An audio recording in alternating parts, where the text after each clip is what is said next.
व्रतों में सर्वाधिक महत्वपूर्ण व्रत एकादशी का होता है और एकादशी का नियमित व्रत रखने से मन की जो चिंताएं होती हैं वो खत्म होती जाती हैं, धन और आरोग्य की प्राप्ति होती है। और आज पुत्रदा एकादशी है और साल की दूसरी एकादशी है जो कि पौष पुत्रदा एकादशी कहलाती है। मान्यता है कि इस दिन व्रत रखने से जितनी भी संतान संबंधी समस्याएं होती हैं वो सब दूर होती चली जाती हैं। तो सबसे पहले जानते हैं कि पुत्रदा एकादशी का शुरुआत कब से हो रही है और समापन कब है, और इसके साथ साथ इसका पारण का समय कब रहेगा। तो आइए जानते हैं।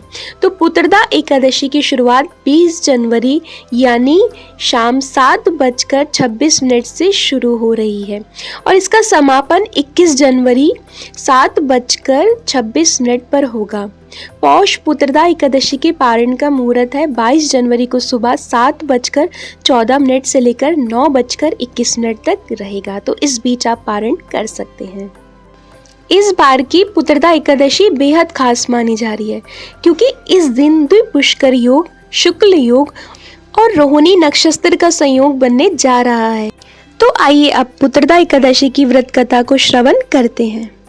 एक दिन पांडु पुत्र युधिष्ठिर ने भगवान कृष्ण जी से पूछा कि हे द्वारिकानाथ, आप पौष मास की शुक्ला एकादशी का नाम बताइए और उस दिन के व्रत के महात्म्य को सुनाने की कृपा कीजिए। इतना सुनकर भगवान ने कहा, हे युधिष्ठिर सुनो, इस एकादशी का नाम पुत्रदा एकादशी है। इसका व्रत करने से मनुष्य तपस्वी, विद्वान, लक्ष्मीवान होता है।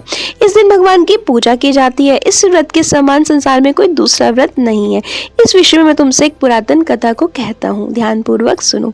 भद्रावती नामक नगरी में सुकेतमान नाम का एक राजा राज्य करता था। उसकी पत्नी का नाम शैव्या था। वह संतानहीन थी। इसी कारण वह और रानी दोनों ही बहुत चिंतित रहते थे। राज्य में संपूर्ण आनंद, बंधु बांधव, धन, हाथी, घोड़ा आदि सब कुछ होते हुए भी राजा के मन में संतोष नहीं था। इस कारण राजा की संतान ना होना, क्योंकि मरने के बाद उसे पिंड कौन देगा। जिस घर में पुत्र ना हो उसका कल्याण होना कठिन है। उस घर में सदैव अंधेरा ही अंधेरा रहता है। इसलिए उसे पुत्र की प्राप्ति चाहिए थी और उसने उपाय भी करना चाहा। इस प्रकार राजा बहुत ही सदैव विचार में मग्न रहता था कि किस प्रकार संतान हो। एक दिन राजा ने बहुत दुखी होकर आत्मघात करने का अपना जो शरीर है उसको त्यागने का विचार किया, किंतु उसने सोचा शरीर को त्यागना बहुत ही महापाप है। ऐसा सोचकर वह बिना कहे राजपाट को त्याग कर वन में चला गया। राजा वन में पहुंचकर वन के जीवों के चरित्र को देखने लगा कि अनेक जीव तो अपने बच्चों के साथ घूम रहे हैं।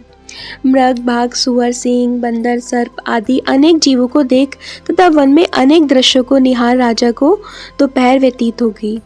उसे भूख व प्यास लगने के कारण व्याकुल होने लगा। तभी राजा ने सोचा कि मैंने अब तक अनेक यज्ञ दान कराए हैं और अनेक ब्राह्मणों को भोजन भी कराया है, किंतु फिर भी यह कष्ट मुझे किस कारण प्राप्त हुआ।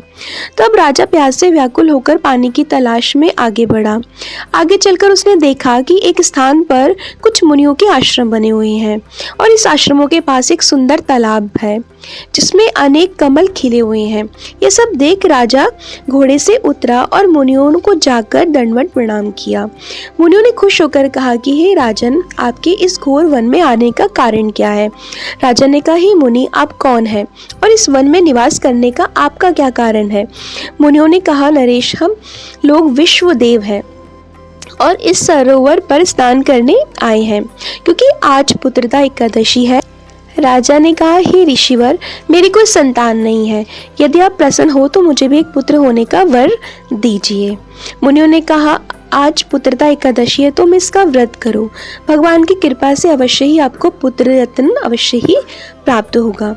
मुनियों के कहे अनुसार राजा ने सरोवर में स्नान किया और एकादशी का व्रत किया और मुनियों को दंडवत करके अपने नगर की ओर वापस चले गए। नारायण जी की कृपा से रानी शैव्या ने गर्भ धारण किया और 9 महीने के बाद रानी को एक सुंदर पुत्र प्राप्त हुआ जो बड़ा होकर उस राज्य का उत्तराधिकारी हुआ। वह अत्यंत वीर, धनवान, यशस्वी और श्री नारायण जी का भक्त हुआ। तब भगवान बोले, हे युधिष्ठिर, निसंतान को इस एकादशी का व्रत अवश्य करना चाहिए। जो मनुष्य इस व्रत को करता है उनको पुत्र की प्राप्ति होती है और अंत में वे स्वर्ग को जाते हैं और इस दिन गाय बछड़े वाली के दूध का सगार लिया जाता है। तो ये थी पुत्रदा एकादशी की व्रत कथा।